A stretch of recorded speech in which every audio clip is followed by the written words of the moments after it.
In a season of hardship, when the people of Israel lived under oppression in Egypt, a child was born into a family marked by quiet strength. His name was Aaron.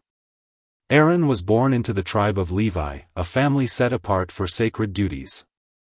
From his earliest days, he grew up surrounded by suffering, watching his people endure heavy labor and injustice. The Israelites had once come to Egypt in peace, but over time, they became slaves under cruel rulers. Their lives were filled with labor, pain, and suffering. Aaron's parents, Amram and Jochebed, raised him in this difficult environment.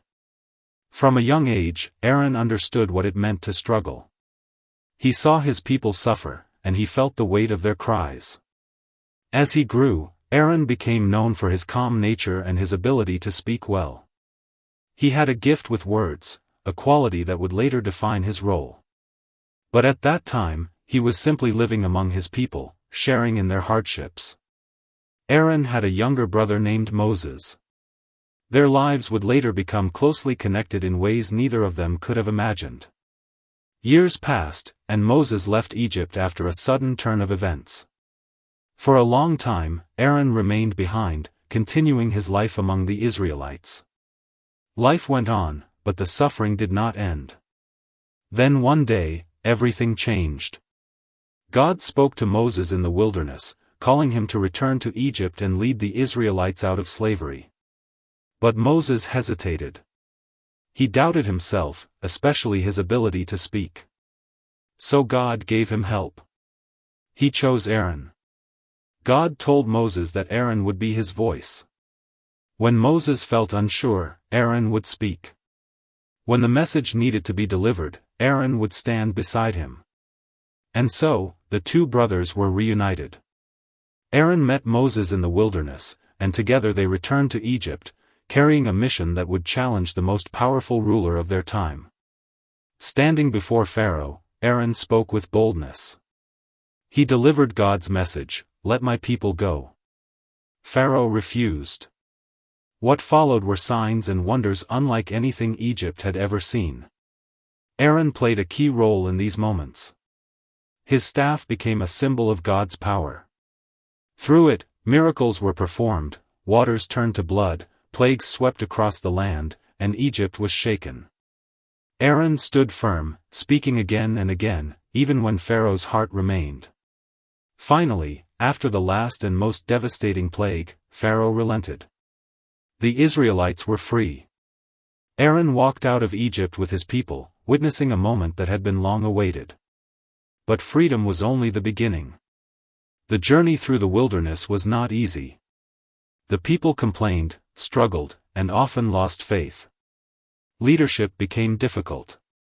During one of Moses' absences, when he went up the mountain to receive God's commandments, the people grew restless. They turned to Aaron, asking him to make them something they could see and follow. In a moment of weakness, Aaron gave in. He collected gold from the people and made a golden calf. It was a mistake, one that would have serious consequences. When Moses returned, he was angered by what had happened. Aaron had allowed the people to turn away, even if only for a moment. It was a painful lesson in leadership and responsibility. But Aaron's story did not end there. Despite this failure, God still had a purpose for him. Aaron was chosen to become the first high priest of Israel. He was given a sacred role, to stand before God on behalf of the people. He wore special garments that symbolized holiness and responsibility. He performed sacrifices, offered prayers, and helped guide the spiritual life of the nation. Aaron's role was no longer just to speak, it was to serve. He entered the tabernacle, the place where God's presence dwelled among the people. There, he carried out duties that required precision, reverence, and obedience. His life became a balance of leadership, service, and accountability. Through the years, Aaron walked alongside Moses, helping lead the people through the wilderness. He witnessed miracles, the parting of the Red Sea, manna from heaven, and water from the rock. He also witnessed struggles, rebellions, doubts, and challenges that tested the people again and again. Aaron grew older, carrying both the weight of his responsibilities and the lessons of his past. Then came a moment that marked the end of his journey. God told Moses that Aaron's time was coming to an end. He would not enter the promised land. Aaron was taken up Mount Hor, accompanied by Moses and his son Eleazar. There, in a quiet and solemn moment, Aaron's priestly garments were removed and passed on to Eleazar. It was a transfer of responsibility, a sign that the next generation would continue the work. And there, on the mountain, Aaron's life came to an end. The people mourned him deeply. For 30 days, they remembered the man who had stood beside Moses, who had spoken before kings, and who had served as their high priest. Aaron's life was not perfect. He had moments of strength, and moments of weakness. But through it all, he remained part of something greater. From a slave in Egypt to a spokesman before Pharaoh, to the first high priest of Israel.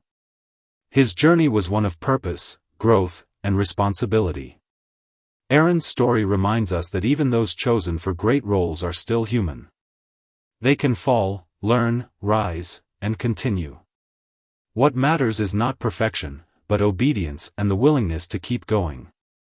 He stood beside greatness. He carried responsibility, he made mistakes. But he still fulfilled his purpose. And sometimes, you may feel like you're not perfect enough, but your journey is still valid. Your purpose is still alive. If you believe God can still use imperfect people, type Amen.